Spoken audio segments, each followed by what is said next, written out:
gusto que nos acompañen. Bienvenidos, bienvenidas a un programa más de Aspen Institute México y el canal judicial de la Federación con un tema que seguramente va a ser, no sé si polémico, pero sí muy interesante, porque vamos a hablar de las cárceles en México. Y para ello me da muchísimo gusto recibir a la magistrada Lorena Pérez Romo. Muchísimas gracias, magistrada, por acompañarnos. Qué gusto. Muchas gracias, Elisa. Gracias al canal del Poder Judicial de la Federación por esta oportunidad. ¿Qué Y al tal, magistrada? magistrado Horacio Hernández. Magistrado, bienvenido. Gracias, Elisa, también, igual por la invitación y aquí estamos con gusto. Un hombre y una mujer que no únicamente son expertos en la materia como académicos, como estudiosos, sino también en la práctica. Y creo que eso nos enriquece muchísimo para conocer el pulso de lo que está sucediendo en nuestro país con el tema de las cárceles. Cuando hablamos del sistema penitenciario, la verdad es que ¡ay! Siempre lo hacemos con una mirada crítica por la situación que conocemos, por lo menos quienes hemos reporteado en este país lo que sucede en las cárceles. Pero desde la perspectiva de un magistrado o una magistrada, ¿cuál sería, si a bote pronto, el primer análisis, magistrada? A bote pronto. Mira, Elisa, yo creo que hablar de las cárceles en México, magistrado Horacio, me parece que es tocar fibras muy sensibles. Y primeramente tenemos que pensar desde qué perspectiva estamos analizando o comentando este tema. Porque no es lo mismo hablar del feminicida que está encarcelado, compurgando una sentencia, o hablar de las víctimas y sus familias que resintieron este daño. Pero también tenemos que tomar en consideración que este tema ha evolucionado y lo que tenemos que hacer es un cambio de paradigma. Constitucionalmente empezábamos y diciendo que estas personas eran unos degenerados, entonces había que regenerarlos. Luego que dijimos, hay que readaptarlos. En ambos conceptos tenemos a una persona siendo tratada como un objeto de tratamiento. Sí. Ahora, ¿qué dice nuestra Constitución? Hay que reinsertarlos. Y se habla de una reinserción social, de una reintegración de estas personas a la sociedad como sujetos plenos de derechos y obligaciones. Pero miren, yo quisiera partir de una primera premisa. Si vamos a hablar de este tema, hay que hablar de un realismo jurídico y de facto.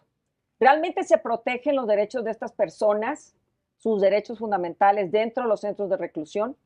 ¿Qué pasa con las estadísticas que tienen que ver con la reincidencia? Es decir, ¿salen de compurgar una pena y reinciden? ¿O se está logrando el objetivo que es sumamente importante, que es la reinserción social de estas personas? ¿Y se está logrando o no se está logrando, magistrado? Es un problema fuerte. La dolencia mayor del sistema de justicia penal es el sistema penitenciario, no podemos dejar a un lado. Ya se ha hecho una... O sea, partimos de ese hecho. Uno de los puntos álgidos o el punto que hay que atender es el sistema penitenciario en el sistema de justicia penal. Sí, considerando, digamos, que el sistema procesal ya tuvo un gran avance a partir del 2008 para acá. Con la reforma. Con la reforma, exactamente. Entonces, sí hay un avance en ese aspecto. Pero decimos, ¿qué pasa con el sistema penitenciario? Aunque en esa reforma también hubo algunos indicativos de cómo debe ser la reinserción, y como decía la magistrada, ya no lo tratamos o no lo hemos tratado como un objeto, sino como un sujeto, es decir, está bien, tenemos las bases considerables, pero en realidad se están llevando a cabo o no. Esa indolencia que tiene este sistema o la indolencia que tiene el Estado frente a este sistema es lo que tenemos que atender. Al final de cuentas tenemos que atenderlo y ese es el gran problema que se tiene ahorita actualmente. Si el sistema penitenciario está funcionando sí o no y por qué. Ese es el punto. Bajo mi opinión, estimo que hay carencias que pueden ser de carácter presupuestal y algunas de preparación y capacitación en las gentes que están atendiendo esto. Tenemos desde la dirección de los centros penitenciarios de ser gente con la capacidad y la preparación. Más allá de la honestidad y la lealtad, que son los tópicos que se deben dar por sí, de ser gente capacitada, preparada, que conozca de qué estamos hablando. Y posteriormente la cuestión de los recursos, tanto humanos como materiales, para cumplir con los objetivos constitucionales de la gente que está presa de libertad. Cuando hablamos de objetivos constitucionales, podemos pensar que constitucionalmente o en el andamiaje legal, para ponerlo más amplio, ¿se está cumpliendo con los objetivos? y es más bien un tema Ujú. de cómo aplicar esas normas, esas reglas, esas Ujú. leyes o lo que dice nuestra Constitución. Mira, lo que pasa es que tenemos un catálogo de derechos, por Ajá. ejemplo, para estas personas en reclusión que está en la Ley Nacional de Ejecución Penal. Ujú. Sin embargo, como lo dice el magistrado Horacio, ¿realmente esto se está cumpliendo? ¿Tenemos estadísticas? Mi A primera ver. pregunta es, ¿tenemos estadísticas Ujú, oficiales de que realmente hay una reinserción de estas personas? ujú. Yo tenía conocimiento, como cualquier ciudadano de a pie, de hechos públicos y notorios de que las empresas contrataban a estas personas para trabajar y que posteriormente pues daban Así testimonio de es. ello. Actualmente no tenemos ni eso. Entonces Mm, no tenemos una cifra oficial, cuando menos abierta al público, mm, de si está habiendo realmente una reinserción. Pero, por ujú. ejemplo, el INEGI sí tiene una estadística para diciembre de 2022 donde dice que hay una reincidencia de 1 de cada 4 personas que compurgan una pena. Uf, ¿Cuántas cárceles tenemos en México? 314 cárceles, ujú, divididas en ceferesos y cerezos, es decir, si son estatales o son federales. Pero también tenemos estos centros especializados de justicia para adolescentes ujú, o los centros para inimputables. Lo importante aquí es que tenemos muy pocas cifras que nos arrojan cómo funcionan realmente estas cárceles y si están logrando sus objetivos de reinserción. Por ejemplo, también tenemos cárceles que son privatizadas, según mm, la ley de asociaciones públicas y sociales. Aquí es bien importante señalar, tenemos 10 cárceles que están siendo modificadas también con un recurso privado. ujú. Y tienen temas, obviamente, de combinación de recurso público y privado. Tenemos Sí. cifras, por ejemplo, de la revista Forbes que nos dice que por cada persona que está en reclusión se gastan casi 4,000 pesos diarios. Obviamente, esto también impacta en la modernización de estos centros de reclusión. Ujú. Pero la pregunta es, ¿con financiamiento o sin Ujú. financiamiento, como lo decía el magistrado Horacio, tenemos realmente una reinserción de las personas a nuestra sociedad y datos estadísticos oficiales de esto? Ujú. Por lo pronto, muy pocos datos o no se ha dado seguimiento a estos datos de la reinserción y lo que está surgiendo ahorita con los datos del INEGI, pues muy preocupante, porque la reincidencia es muy alta, no está impactando esta reinserción. Y voy un poco más Ujú. atrás, a mí me gusta mucho estas definiciones tan claras que nos dan y que muestra la realidad, porque a veces pensamos en las cárceles como algo general, ¿no? No sabemos la diferencia entre un cerezo, un ceferezo, o cómo están funcionando, quiénes son las personas que están a cargo de estos centros. Yo me acuerdo que siempre Ujú. decíamos, por ejemplo, cuando hablamos de la readaptación, el centro de readaptación social número tal, ¿no? Bueno, pues ya no hay readaptación, ahora se tiene que considerar como reinserción. eh, Ujú. para empezar a definir a la persona misma que se encuentra dentro. Ujú. Entonces, todo esto me parece que debemos de conocerlo todos y todas en la sociedad para también poder exigir que el trato sea de esa manera y que pueda estar funcionando. Creo que ahí incluso falta comunicación. Hay datos que seguramente quienes nos ven, quienes nos escuchan, es la primera vez o es algo nuevo o no conocen realmente el tejimaneje, como se dice por ahí, Ujú. de las cárceles. Claro. Mira, para lograr ese objetivo de la reinserción social son 5 ejes motores: A ver. el trabajo, la capacitación para el mismo, la educación, la salud y lo que hablaban del deporte, vamos a hablar de actividad lúdica. Esos 5 puntos deben estar presentes en toda la reinserción social de las personas. Y la reinserción no comienza con la sentencia ejecutoriada. Ujú, Desde que la persona es ingresada, tiene que atender esos 5 puntos, aunque esté en prisión preventiva, o lo que se conoce como ujú, prisión preventiva. No puedo decir, ah, bueno, mira, hasta que sea sentenciado te vamos a dar estos o vamos a atender esos 5 puntos. Desde que la persona ingresa, ya sea con una prisión preventiva, se deben de atender esos 5 puntos. Y sobre estas bases construye en realidad la reinserción social, que es como se maneja el ujú, modelo en nuestro país. El punto es posteriormente si tiene que haber una evaluación de la gente que ha salido, que ha cumplido sentencia, si en realidad se reinsertó o no se reinsertó. El punto es luego el trabajo que esas personas deben de tener una vez que están reingresadas a la sociedad. sí. Pero el estigma en nuestro país es muy alto Uy, y el primer obligado a brindarles esa posibilidad de trabajo debe ser el Estado. ujú, Porque si el Estado cree en este sistema de reinserción social, si yo ya te reinserté, yo cumplí, estoy seguro que cumplí con eso y que estás ya reinsertado, que yo voy a ser el primero en brindarte una oportunidad de trabajo. claro. Debería de ser así. Mm, Sin embargo, el Estado no lo hace. Y tendría que ser el primero obligado en brindar una oportunidad de trabajo a estas personas, Mm. en lo que lo capacitó. Estoy consciente que habrá gente que a lo mejor no requiera esa preparación de trabajo, y lo digo con toda esta seriedad, porque a lo mejor son profesionistas hechos que por X circunstancias cometieron una conducta delictiva. Y muy factiblemente cuando cumplen la sanción, si es que llega a haber una sanción condenatoria, van a reincorporarse. Les costará Sí. un poco de trabajo, pero será más fácil que otras personas que no tenían esa preparación para llevar a cabo un trabajo. Pero la gente que tú has preparado, que has capacitado dentro de los centros penitenciarios, tú, Estado, eres el obligado, el primer Mm. obligado. Y como bien lo decía la magistrada, ¿qué hay con ello? Si nosotros vemos las cifras de la gente que saliendo de la cárcel se incorpora a una actividad productiva, es en el sector privado en la mayoría de los casos. Mm. En el sector público no lo hay casi. Son discriminados, discriminan a las Pues ese personas. es el otro punto, el gran estigma, que el mismo Estado dice no hay estigmatización, dale la oportunidad de trabajar, Mm. entre eso y otras cosas. Y aquí además estamos hablando de situaciones muy, muy complejas, porque siempre escuchamos, realmente las cárceles están llenas de la gente pobre o la gente que vive en condición de pobreza, que no, que es la más vulnerable incluso de los abusos de autoridad, y que son los que llegan a prisión. No aquellos que tienen los recursos para poder pagar un buen abogado o que tienen algún contacto, ¿no? Ese es un tema. Y ¿cómo lo ven ustedes desde fuera? ¿Realmente esto está sucediendo? ¿Son las personas que viven en vulnerabilidad quienes a su vez están eh, Sí, siendo más olvidadas, siendo más marginadas. ¿Y cómo lo vemos? Por ejemplo, yo como juez de control lo veía en las salas de ujú, audiencia, mm, como Ujú. magistrados ahora lo vemos en los expedientes, en las manifestaciones propias que la persona hace y dice, es que aquí hay corrupción, es que aquí hay esta situación.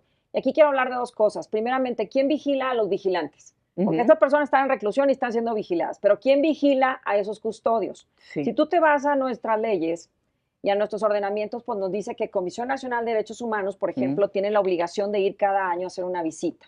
mm. Pero ¿qué ¿Qué pasa ha con esta pasado? visita? ¿Qué pasa con esta visita? Bien Ajá. interesante, porque ellos mismos te cuentan la historia. Si va una persona o dos de Comisión Nacional de Derechos Humanos, pero hay 5 custodios alrededor. ¿Cómo ¿Qué se va a pueden decir? ellos expresar? ¿Cómo Ujú, vienen las represalias? Y eso contesta tu pregunta. mm, ¿Quiénes tienen más represalias? Los mm, más olvidados, los más marginados. sí. Y esto es una problemática. Y si bien es cierto, también hay una área de asuntos internos en Comisión Nacional de Derechos Humanos, ¿cómo puede llegar esta persona a realizar una queja?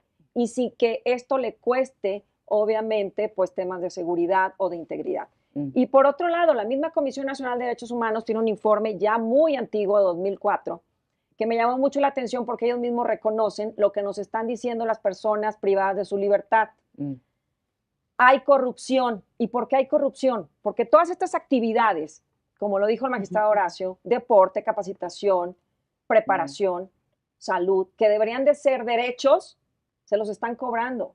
Y hay grupos de poder internos, tanto de custodios como de internos nada más, que cobran mm, por estas actividades. ¿Y ujú. esto a quién le cuesta? Pues a la persona que está privada, pero también a sus familias. Así es. Y entonces aquí tienes una doble Ujú. estigmatización y represalia Mm, contra estas personas. Entonces están compurgando no solo una sentencia, sino dos.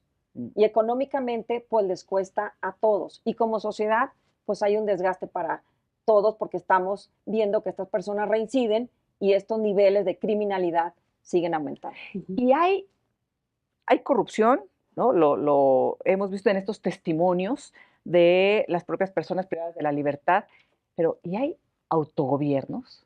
Que eso creo que es un tema delicadísimo en Claro. el país, en donde, bueno, como parte de estas manifestaciones ya de regiones dominadas por crimen organizado, donde están actuando fuertes, ¿hay autogobierno en las cárceles? Sí, sí se puede considerar que sí lo hay. No podríamos negar el hecho sobre esas cuestiones de que Mm, dentro de las cárceles hay grupos que se encargan de administrar la cárcel internamente. uf, Más allá de las cuestiones ujú, administrativas propias de la autoridad, hay gente que determina quién va a hacer las tareas y bajo qué tesitura y el costo o los privilegios que puedan tener. Eso es dado, es un hecho. El considerar que no lo hay sería cerrar los ojos a mm, realidades, que ese es uno de los problemas. Es decir, a ver, si está sucediendo esto, tienes que hacer algo para evitarlo, así es. para esa situación de aquí.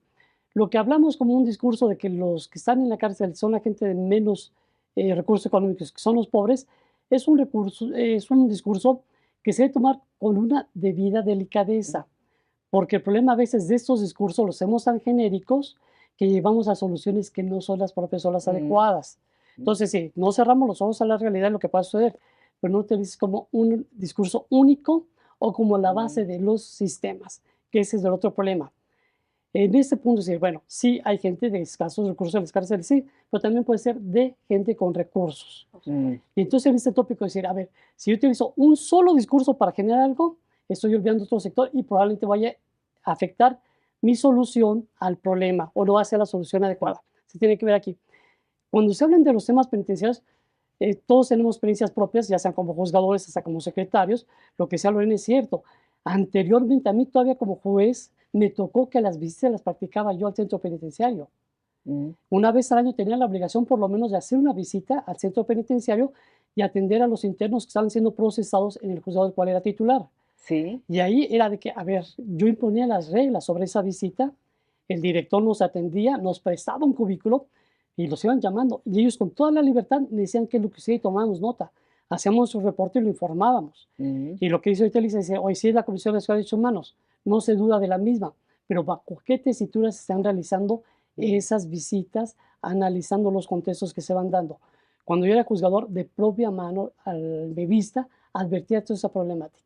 ¿Y qué historias debe muchas. de conocer Sí, muchas. magistrado, magistrada, Sí. estas historias de viva voz, de primera mano, eh, algunas que conocemos también cuando hacemos periodismo, cuando damos seguimiento a estas cosas? Y increíble pensar en hace menos de 2 años, ¿no? Por ejemplo, eh, estas historias que escuchaba de personas que me decían: "Es que no tenemos colchones, es que como hicieron recortes, ya no vinieron a fumigar", hace 2 años, Sí, 1 año. sí. Sí, entonces estamos llenas de chinches, Ujú. ¿no? Ahí en Santa Marta, Acatitla, fue en particular estas historias que di como mucho seguimiento.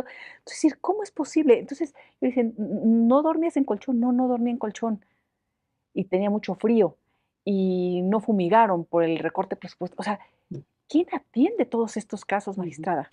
Pues qué historias, Lisa, pero también magistrado, qué soluciones, porque, bueno, yo te conocí cuando tú estabas como juez allá en Tamaulipas y que un juez vaya y escuche de propia mano, eso da soluciones. Sí. Y hablando también de soluciones, yo quiero poner en la mesa la figura del juez de ejecución, porque me parece que es una figura bien importante que parte de una premisa en 2008 en el artículo 21 que establece ahí como su existencia, posteriormente se consolida en 2016 con la Ley Nacional de Ejecución Penal.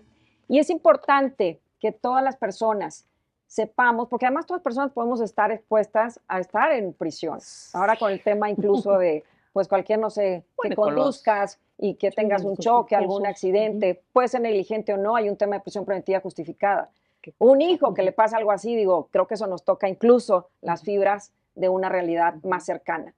Y el tema aquí es que hay soluciones también con estos jueces de ejecución y me parece importante ponerlo en la mesa porque ellos analizan cuestiones que tienen que ver con lo que tú me comentabas, las condiciones de internamiento. Y hay precisamente un procedimiento en esta Ley Nacional de Ejecución Penal que son las controversias ante un juez de ejecución y que son atendidas en un procedimiento y que tienen una respuesta inmediata en materia de suspensión. Es decir, que si una persona está diciendo, oye, ¿sabes qué? Me duele mucho esta parte del estómago o la muela, como en un caso que nos acaba de pasar a nosotros en el colegiado, puede acceder inmediatamente, no necesita ir antes en caso urgente, sobre todo una atención médica ante cualquier autoridad administrativa, va directamente con el juez de ejecución y de manera inmediata el juez de ejecución, porque además estamos 365 días al año, 24 por 24, siempre va a haber un juez de ejecución, puede tomar conocimiento de estas circunstancias y dar solución, que es tan importante.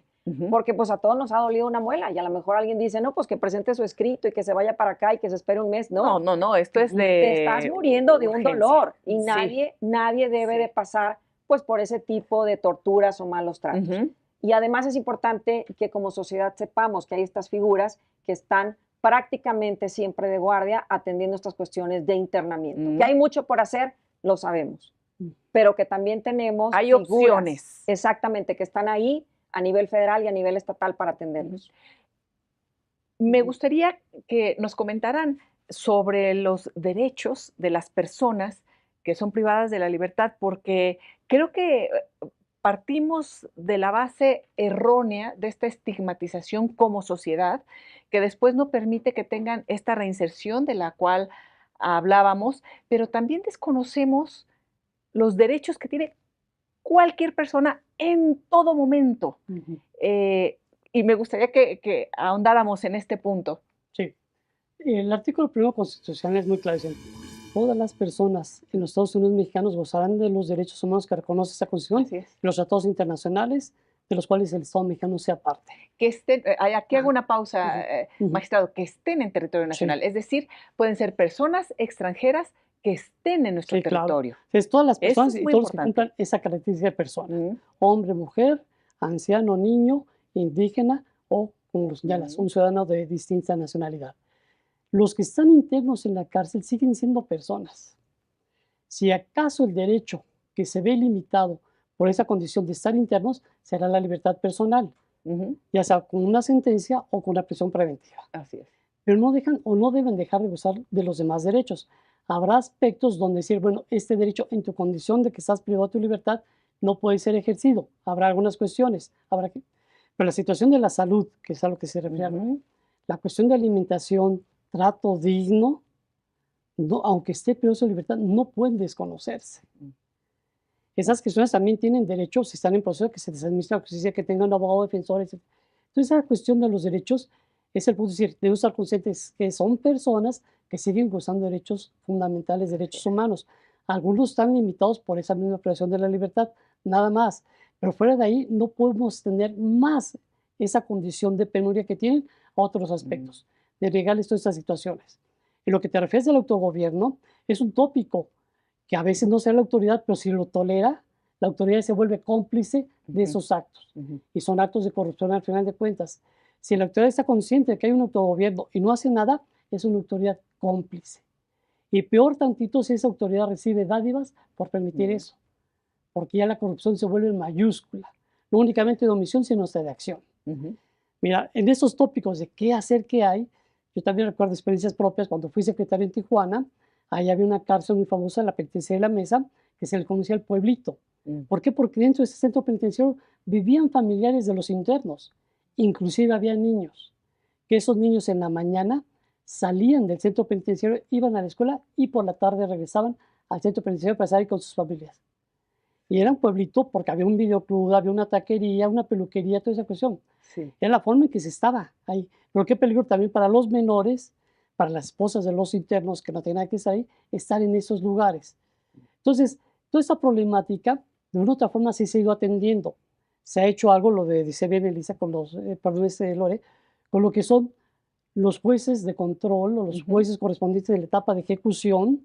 Sí, un juez de control desde el proceso puede estar viendo eso o ya en la etapa de ejecución de sentencia con un juez de ejecución se está viendo esa situación, claro, está atendiendo, pero es una cuestión que es un paso, se tiene que llegar más allá, más allá. Y hablemos también luego del hacinamiento, que es mm, uno de los otros problemas. mm, Si no hubiese hacinamiento, digamos, se solucionaría, sería parte de la solución, no completamente, pero el hacinamiento viene a complicar estas situaciones. mm, Por eso que también este nuevo sistema procesal lo que pretende es que no haya ese hacinamiento. mm. Sin embargo, cada día vemos más la presión preventiva justificada, la presión preventiva Híjole, justificada, que es eso todos los jueces. Si nosotros tomamos como en realidad la última opción de las medidas cautelares para seguir un proceso, no tendríamos muchos de esos problemas que se presentan aquí y factiblemente los recursos económicos y humanos darían la solución a varios aspectos, pero se rebasa, mm, se rebasa. Si tú tienes un centro penitenciario para una ocupación de 1000 internos, los tienes 6000, decir, bueno, mi presupuesto me lo dan para 1000 internos, o a veces hasta mm, para menos. ¿Cómo lo voy a subir para todo esto? Y el un interno tiene un costo, porque no únicamente es el sueldo del, pues, el director, de los custodios, todos los traslados que se hacen en un centro penitenciario al donde van a hacer los juzgamientos, la cuestión de las visitas, orquestarlas, que llegue la ujú, gente, que entre a la escuela, es un aspecto muy, muy mm. costoso, muy costoso. Por eso nosotros también tenemos que ver la situación que en realidad la prisión preventiva justificada sea racional en Mm. su uso. Racional en su uso. Ujú. Ya, bueno, obviamente, prisión preventiva oficiosa hay ya, Ujú. resoluciones muy importantes que se deben de considerar. Me gustaría hacer ahorita una pausa y volver Ujú. con este tema para preguntarles quiénes deben de estar en una cárcel.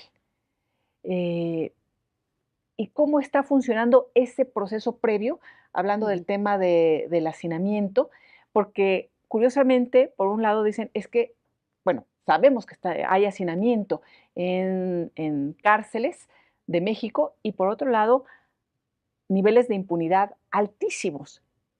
¿Qué está pasando en nuestro sistema de justicia en general?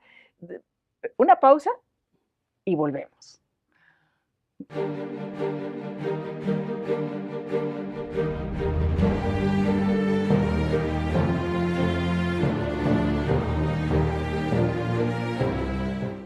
Seguimos en esta charla muy interesante. Yo creo que nos van a quedar muchos temas, magistrado, magistrada, pero en esta segunda parte me gustaría tocar algunos puntos a reserva de invitarlos en otro momento, porque creo que son temas muy sensibles además para la ciudadanía, para las personas que tienen familiares en reclusión, también para personas que están dentro de prisión.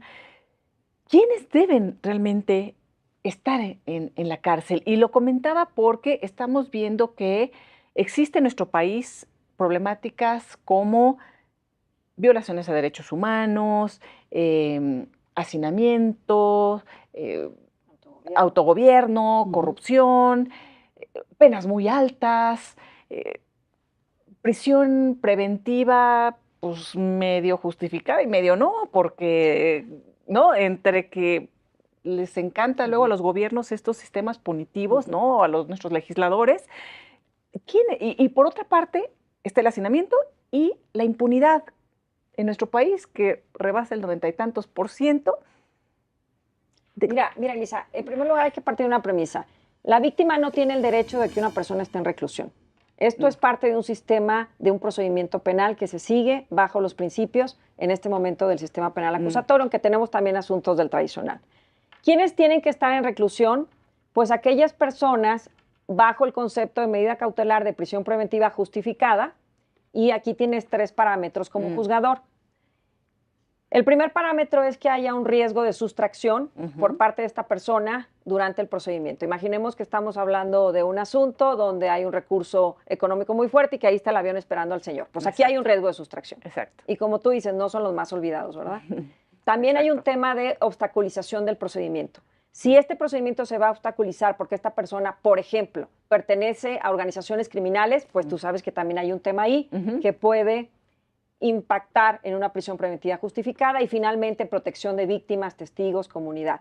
Y aquí hablamos, sobre todo en estos asuntos o delitos, de violencia, mm, mm. feminicidios, tentativas de feminicidio, homicidios doloso, etcétera, etcétera, etcétera. Son los criterios que se deben de considerar para Una medida cautelar de prisión exacto. preventiva justificada, que es por lo que ciertas personas pueden estar en reclusión Mm, mientras dura su proceso y se emite una sentencia que no debe ser en un tiempo mayor a 2 años, porque así lo exacto. prevé la Constitución. ¿Quiénes también están ahí recluidos? Personas que ya fueron condenadas por sentencia firme, por Ujú, ejemplo, vamos a hablar de un parricidio y ujú, entonces tenemos a esta persona que está recluida compurgando ya su sentencia. exacto. Y retomando un poco el tema de estos derechos que le comentabas al magistrado Horacio, yo sí quiero hacer mención del reforzamiento que tiene que hacerse de estos derechos cuando estemos hablando de personas vulnerables. Mm, Y ahí estoy hablando de mujeres, por ejemplo. Cuando estamos hablando de mujeres tenemos que hablar de que hay un reforzamiento de esta protección a sus derechos, porque simple y sencillamente me colocaba el señor el micrófono y le decía, si estuviéramos en un penal tuviera que ser una mujer. ¿Sí me ah, explico? Porque así lo son establece la Ley Nacional sí, de sí, sí. Ejecución. El tema también de salud, por ejemplo, tratamientos ginecológicos o aquellas mujeres que tienen a sus menores hijos, menores a 3 años, que están ahí Viviendo con ella, prácticamente sí, cumpliendo una pena con ellas. sí. Ellos, niñas, niños, tienen también derecho a la salud, a la educación, a las Ujú, ujú, vacunas, a la protección dentro de estos centros de reclusión si permanecen ahí porque no hay un familiar que pueda hacerse cargo de ellos afuera. ujú. O, por ejemplo, personas de las comunidades LGBT, IQ+. ¿Qué va a pasar, por ejemplo, si tenemos una mujer trans? Es decir, que ya es mujer. ¿Por qué? Porque su identificación así lo dice. Con independencia si se hizo una cirugía o no. ¿Dónde la Sí. vas a recluir? Y aquí es bien importante, porque ya hay una opinión consultiva de la Corte Interamericana de Derechos Humanos donde nos dice que se tiene que analizar caso por caso para proteger precisamente su integridad. Y entonces aquí nos dicen, hasta esta persona puede opinar que dónde se siente pues más protegida. O, por ejemplo, si la mandas a un lugar donde están puros hombres, ¿cuál pudiera ser una consecuencia? El riesgo O que corra.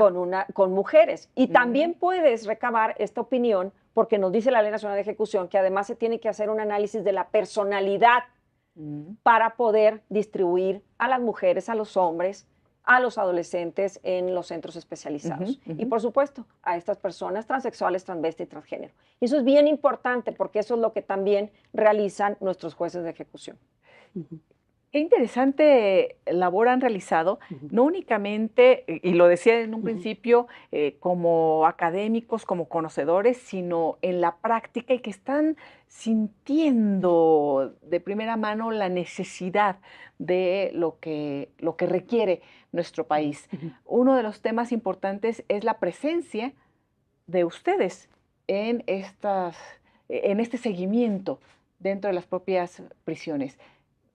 ¿Se está realizando? Sí, sí está realizando. Hace rato Lore hizo referencia a lo que es esta reforma de 2008, de junio del 2008, donde se establece la noción del juez de ejecución o se instituye esta figura. Cobra vigencia en junio del 2011 y en 2016, como también lo decía, al surgir ya la Ley Nacional de Ejecución Penal, se refuerza y se establecen para a toda la República la existencia necesaria del Poder Judicial en lo que es el cumplimiento de las sentencias. Anteriormente a esta reforma era de carácter administrativo su cumplimiento o el ver que se cumpliera con ello. A partir de esta reforma y en específico 2011 hacia acá, son los jueces los que están encargados de ver cómo se realiza la ejecución de las sentencias. Pero no se queda ahí, sino del internamiento desde que son de prisión preventiva. Ya descartando ahorita lo oficioso, la justificada. Entonces, el juez de ejecución no únicamente va a velar por las que están sentenciados, sino también puede ver por aspectos de los que están en la prisión preventiva o los jueces de control en esas funciones. Pero la actividad judicial ya está presente, ese es un hecho. Entonces, para el interno, en ese sentido puede considerarse que ya hay alguien que sí lo va a escuchar y le va a procurar dar solución a su problemática que se presenta. La ventaja de este sistema es que te presentas al juez, se genera una audiencia, el juez te escucha y en ese momento te resuelve. Te dices, anteriormente, si no te escuchaba la autoridad administrativa, tendrías que poner un amparo, si no es que previamente agotar recursos, y eso tardaba, la temporalidad tardaba. La ventaja de estos sistemas es casi de una solución inmediata. En ocasiones se puede, en ocasiones se hace programáticamente la solución al problema que se presenta. La presencia judicial ya está en este sistema penitenciario, ya está. ¿Falta por hacer? Sí, falta por hacer. Yo no digo que no. Es una cuestión de coordinación también entre la gente que administra los centros penitenciarios como tal con los juzgadores. ¿Y cómo les va en este contacto directo como juzgadores? Mira, aquí hay una cuestión, y ahorita aprovechando este rápido tópico, que hablamos de centros de reclusión federal y centros de reclusión local. Así es. Bueno, quien administra ese centro de reclusión local es el juez que debe estar encargado de ver, aunque los internos sean federales, y viceversa, si es un centro de reclusión federal, pero por alguna situación hay un interno local, lo debe de ver en sus cuestiones un juez federal, que es la primera particular de jurisdicción. Es decir, quién tiene que ver sobre estos puntos. Bajo esta tesitura es el diálogo. La mayoría de las autoridades, por lo general, una vez que un juez de ejecución ha determinado algo, lo acatan, la mayoría. Todavía hay la resistencia en algunos casos. Y la problemática, volvemos a la situación de hacinamiento o presupuesto. Yo recuerdo un caso allá del estado de Morelos, donde estaban solicitando cierto tipo de vestimenta. Aunque el estado de Morelos es caluroso, hay épocas que son relativamente frías. Sí. Bueno, cuando les proporcionan la ropa de abrigo, estamos en verano. Diciendo, oye, yo necesitaba siempre para esta época. Sí. Y así como eso pasa en varias entidades donde son extremas o los climas extremosos. Mexicali. donde es un invierno bastante fuerte o lo que es un verano bastante caluroso. Entonces, esa cuestión, entonces, tienes que atender la necesidad en el momento, porque si lo haces meses después, digamos, una cosa tan sencilla, es decir, Sí. ¿de qué me sirve tener un abrigo en verano que me voy a coser con él o una chamarra? Ese es el punto que se tiene que entender. Sí. Por eso todo eso es programático. Programático tiene que darse esta situación. Y los jueces pueden determinarlo. El punto es que las autoridades cumplan con las determinaciones.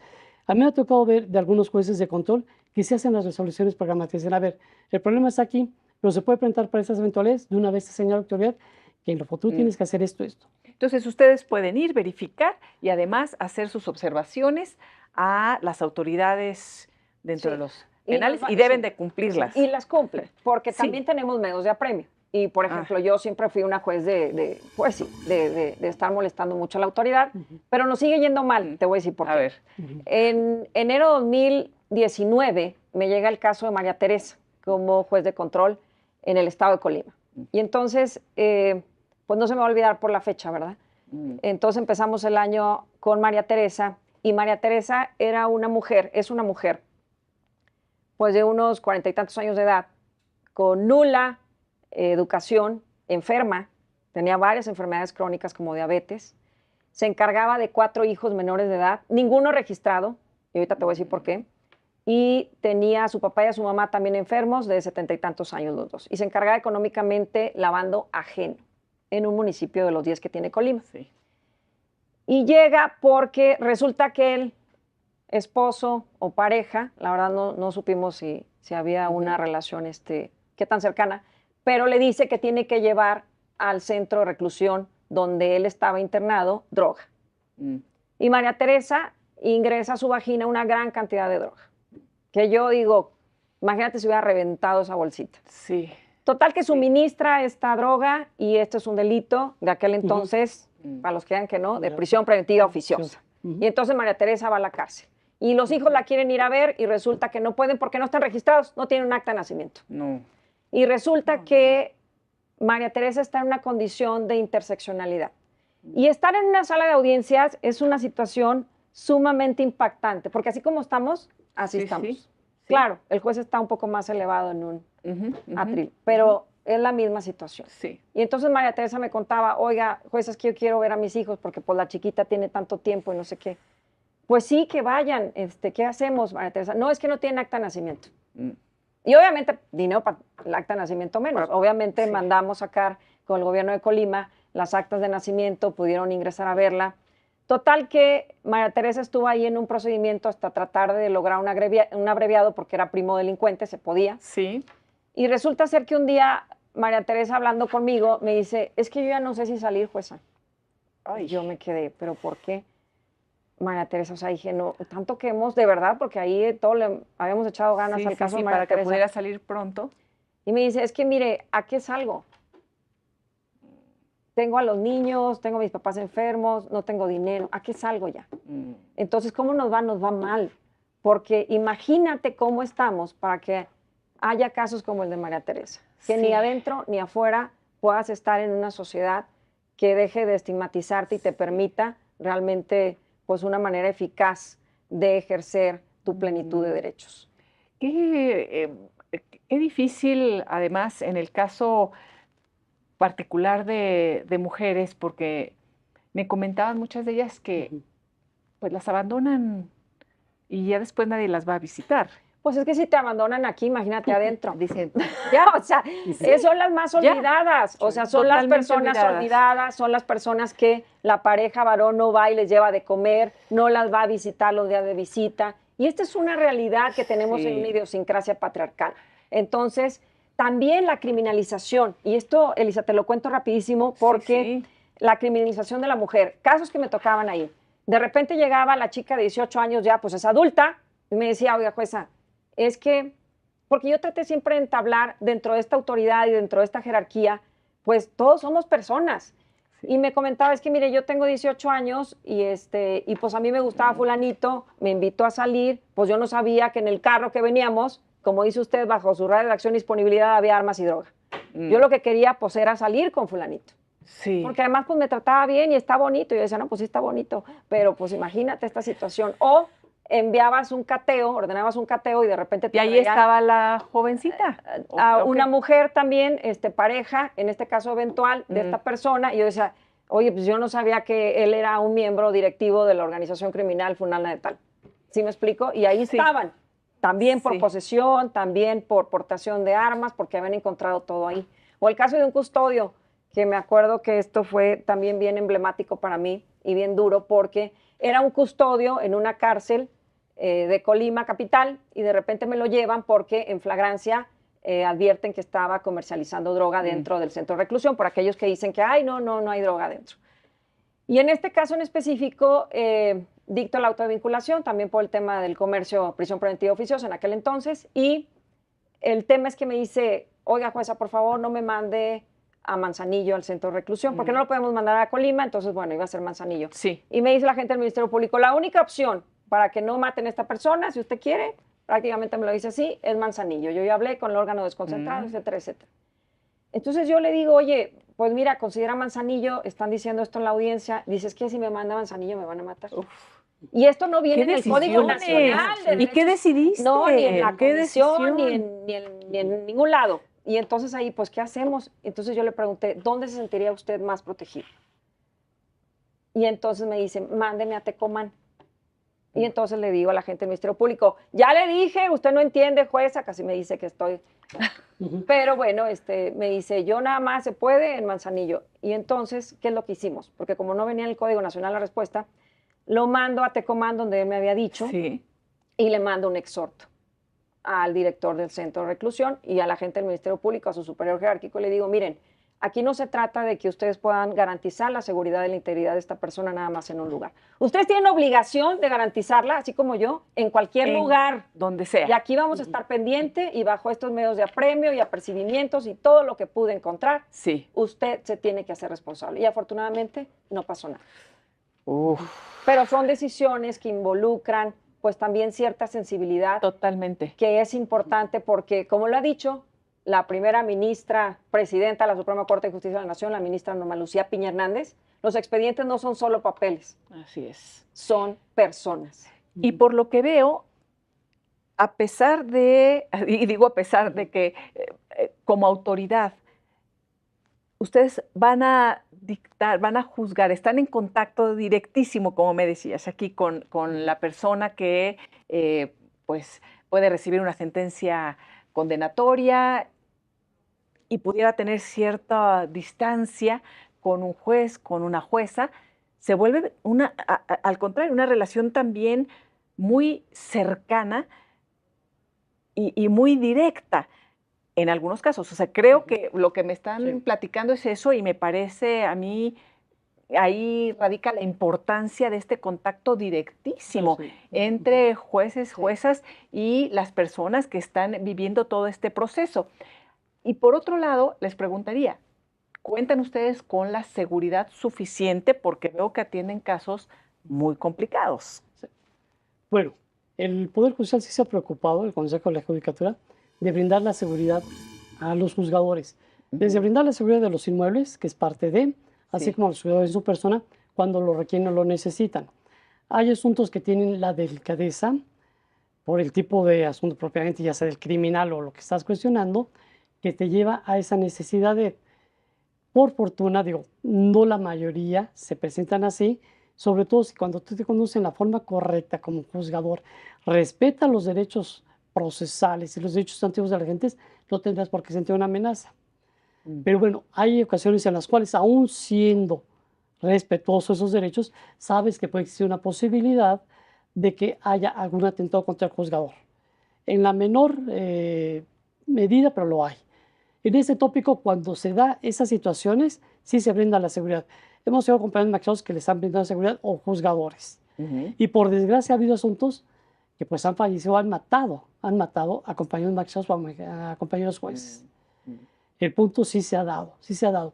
Sí. Ahorita en la actualidad, que es un contexto donde mucha gente señala esta situación de cómo nos sentimos frente a los ataques que se dan por parte del Ejecutivo de una forma sistematizada al Poder Judicial en general. De que son corruptos y ustedes sueltan y liberan a criminales. Sí, o que sales ahí, ¿Qué sienten? ¿Qué opinan? Es ese punto. La cuestión es A la cual en lo particular puede decir, bueno, yo cumplí, para eso están las resoluciones, para eso están los medios impugnativos, si es que la resolución que se emite no es la que se considera conforme a derecho o bajo un contexto legal o constitucional. Están los medios recursivos, se establecen. Pero el punto es decir, cómo atender esas situaciones. Lo que sucede es que crea una situación, un ánimo a veces en la sociedad que es adversa al juzgador. Y en muchas ocasiones, lo digo sinceramente, hay información que no es cierta en la magnitud o cómo se manifiesta. Y alguna que es completamente falaz.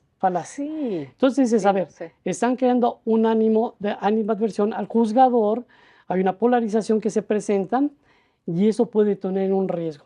Y ya lo vimos con la ministra Norma Piña, el aspecto de que hubo manifestaciones donde se llevaba un ataúd, donde decían esas cuestiones, agresiones a algunos vehículos de algún personal que labora para la Corte. Esa es la situación. Eso es lo que no se puede tolerar, no se puede realizar en un Estado democrático, un Estado de Derecho o un Estado constitucional, como quieras denominarlo. No se puede permitir, no se debe tolerar esa situación. Sí se pone un riesgo innecesario a los juzgadores. Digo, en ocasiones pone información mal dada y en ocasiones falaz. Totalmente falsa. Sí, sí. Entonces ese es el tópico. En este tema y en muchos Sí, más. En el tema de los juzgadores y en muchos más. Claro. Y con una repercusión y además con muchos medios de difusión a su alcance. Sí, entonces a veces dices, oye, ni la misma persona que está siendo procesada toma estas actitudes de lo que es poner en peligro un juzgador o poner, digamos, la noción de su vida, su libertad. No, ni el procesado, porque una gente que es ajena al problema en sí procesal, al problema jurídico, va a tomar esas actitudes, que en ocasiones es la sociedad que entendemos, hay un icono social, pero debes de canalizarlo en la forma correspondiente. Y con la información correcta. Correcta, más ¿no? Y aún siendo veraz, es decir, ese tribunal, ese juez soltó a una persona, sí, hay que analizarlo, pero no de entrada decir, es un juez corrupto, es un juez bandido, es esto, no, habría que verlo ese tópico. Pero cuando dicen, este tribunal, ese juez soltó a alguien, y ni siquiera tenías el asunto tú, dicen, ¿qué río estás poniendo ese titular? ¿Ha sucedido así tal Sí, cual? De sí, que mencionan sí, a personas que ni siquiera tuvieron ese caso, ni siquiera tienen que ver. Es increíble lo que me estás diciendo, que pongan más en riesgo las palabras y los señalamientos desde el Ejecutivo Federal que los propios procesados que crean estos vínculos, incluso ¿no? No quiero decir afectivos, pero sin duda se involucran muchas emociones en todos estos temas y ustedes tienen que tomar la mejor decisión siempre contemplando la ley y, por supuesto, en estos casos también la seguridad de las personas, si no vienen indicado de manera puntual, digamos, en algún momento, ¿no? Como lo que nos acabas de platicar, Lorena. Y además, yo siempre lo repito, en el Poder Judicial a mí me sorprende, ustedes están saliendo de cursos, se siguen preparando. No, es que hay toda una carrera y una competencia también entre ustedes importantes para que realmente las personas más preparadas sean las que ocupan los puestos y los lugares que así lo requieren. Sí. Y esto lo quiero recalcar porque, bueno, ahorita con lo que me comentabas, Horacio, me parece también que es importante que la sociedad lo conozca y lo sepa, ¿no? Sí, por eso yo de alguna manera realzaba esta figura del juez de ejecución, que de alguna forma es inmediata, ¿no? Para poder resolver estas cuestiones. Ajá. Y también coincido con lo que dice el magistrado Horacio. De hecho, yo estuve en el centro de Colima, donde pues, después de mí estuvo el juez Uriel y su esposa, que fueron asesinados precisamente en nuestro estado. Y aquí lo importante es que la sociedad sepa cuál es nuestra función.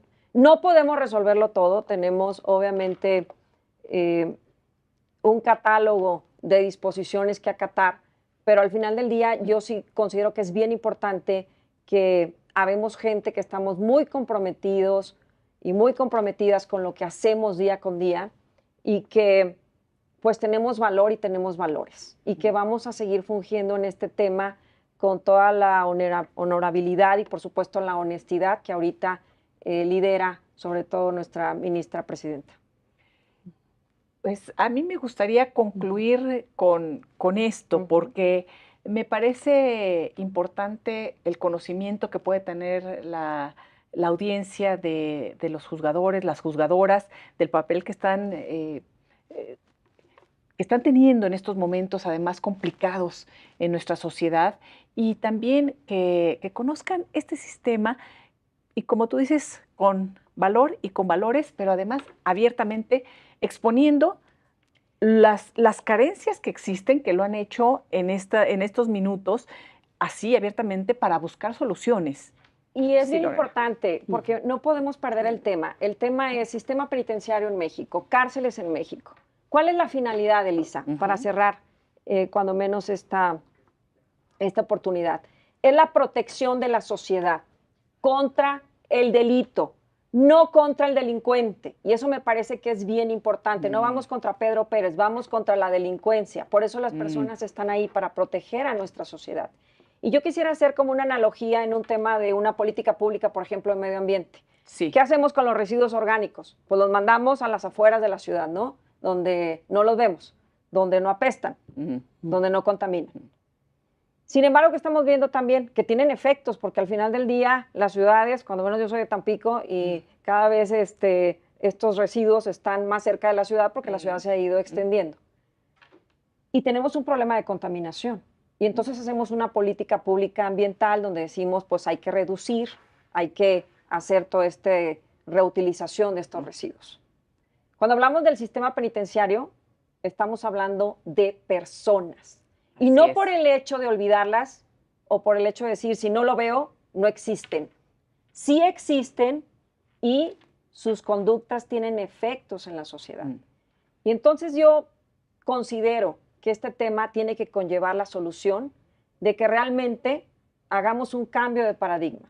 No estigmaticemos a estas personas, que como lo dije, pueden ser cualquier ciudadano de a pie, cualquiera de nosotros tres. Después en los medios, apenas, está una persona en la calle, ya agarraron al quién sabe qué y a la quién sabe cuánto.